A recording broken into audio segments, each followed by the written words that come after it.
Hello साथियों, भारतीय न्याय संहिता 2023 में हम पढ़ रहे हैं महिला के विरुद्ध आपराधिक बल और हमले के विषय में। किस बारे में? Of criminal force and assault against women. धारा 74 जो कि आईपीसी की धारा 354 के समरूप है, 354 के समरूप है। महिला की लज्जा भंग करने के आशय से उस पर हमला या आपराधिक बल का प्रयोग, असॉल्ट और use of criminal force to women with intent to outrage her modesty. साथियों, बहुत महत्वपूर्ण धारा है।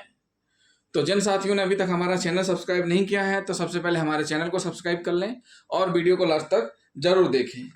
जिन साथियों ने अभी तक हमारा चैनल सब्सक्राइब नहीं किया है, चैनल सब्सक्राइब कर लें। इस धारा के अंतर्गत महिलाओं के प्रति किए गए अश्लील हमले या आपराधिक बल प्रयोग को गंभीर अपराध माना गया। इस धारा के अंतर्गत महिलाओं के प्रति किए गए अश्लील हमले या आपराधिक बल प्रयोग को गंभीर अपराध माना गया है।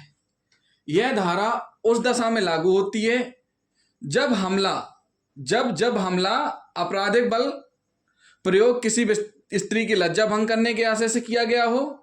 मतलब जब हमला या आपराधिक बल प्रयोग किसी स्त्री की लज्जा भंग करने के आशय से किया गया हो और अभियुक्त को ज्ञान हो कि उसके द्वारा किए गए कृत्य से उस स्त्री की लज्जा भंग होने की संभावना है। क्या कह रही है धारा? स्पष्ट कर रही है कि संभावना उसको, अभियुक्त को ज्ञान हो कि उसके द्वारा किए गए कृत्य से उस स्त्री की लज्जा भंग होने की संभावना हो। इस धारा के अंतर्गत किसी स्त्री पर हमला या आपराधिक बल का प्रयोग किया जाना आवश्यक है।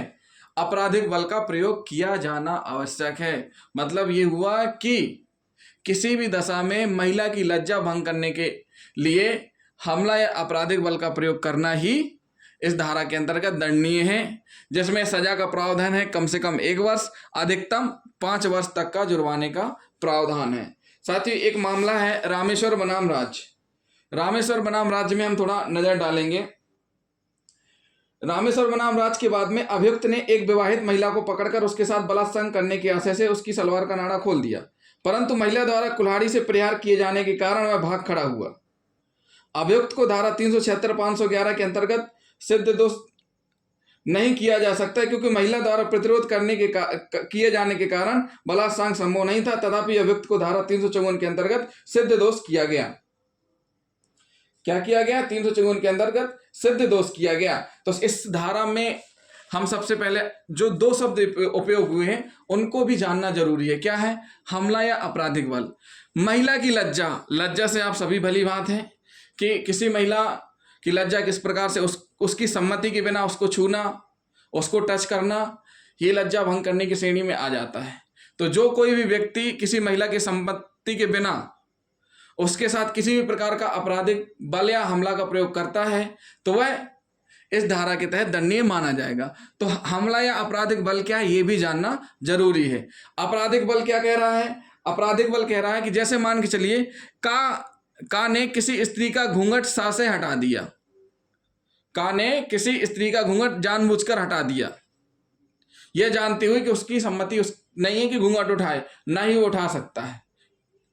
यहां का ने उस पर सासे बल का प्रयोग किया। का ने क्या किया? सासे बल का प्रयोग किया। और यदि उसने उस स्त्री की सम्मति के बिना यह कार्य, यह आशय रखते हुए, यह संभाव जानते हुए किया है कि उसको क्षति, भय, क्षोभ उत्पन्न हो, तो उसने उस पर आपराधिक बल का प्रयोग किया। तो साथियों, आपराधिक बल का प्रयोग का मतलब क्या हुआ कि अगर आपराधिक बल के प्रयोग से किसी प्रकार की क्षति, भय, क्षोभ उत्पन्न होता है तो भी वह आपराधिक बल माना जाएगा। अब साथियों, हमला क्या है? हमला का मतलब क्या होता है? किसी व्यक्ति द्वारा दूसरे व्यक्ति की उपस्थिति में तैयारी या हाव भाव करता है। तैयारी या हाव भाव करता है। जैसे बहुत सी फिल्मों में देखा होगा कि वो तलवार की धार तेज कर रहे हैं, ऐसे कर रहे हैं जैसे इस प्रकार से लगता है कि सामने वाला जो आया हुआ है गेस्ट उसको मारेंगे ही, उसको आभास हो जाता है कि मुझे मारने वाले हैं। तो इस प्रकार से हाव भाव करना, यह आशय या ज्ञान की वह तैयारी या भाव भंगमा ऐसी है जिससे उपस्थित व्यक्ति के मन में यह युक्त आशंका उत्पन्न हो कि आपराधिक बल का प्रयोग होने वाला है उसके अगेंस्ट। यानी कि हमला आपराधिक बल के पहले की तैयारी है। तो साथियों, सबसे पहले ये बहुत जरूरी है कि अब हमारे दिमाग में एक क्वेश्चन आएगा कि आखिर आपराधिक बल हमला है क्या?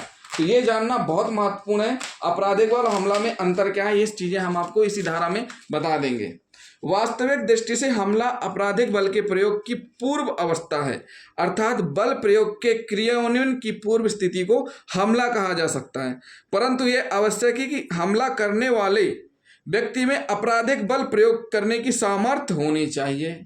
ऐसा नहीं है कि वो बिस्तर से उठ नहीं पा रहा है तो वह कैसे आपराधिक बल हमला कर देगा।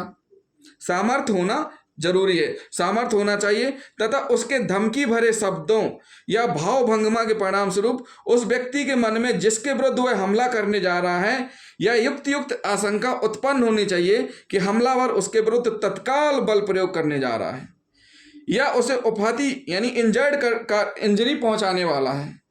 सारांश में हमला, आपराधिक बल प्रयोग तथा उपहति ये तीनों एक ही प्रकार के अपराध की विभिन्न अवस्थाएं हैं।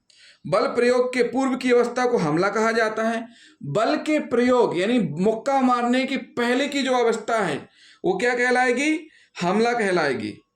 बल प्रयोग के पूर्व की अवस्था को हमला कहा जाता है, जबकि आपराधिक बल प्रयोग के परिणाम स्वरूप चोटें पहुंचाए जाने पर उसे उपहति कहते हैं।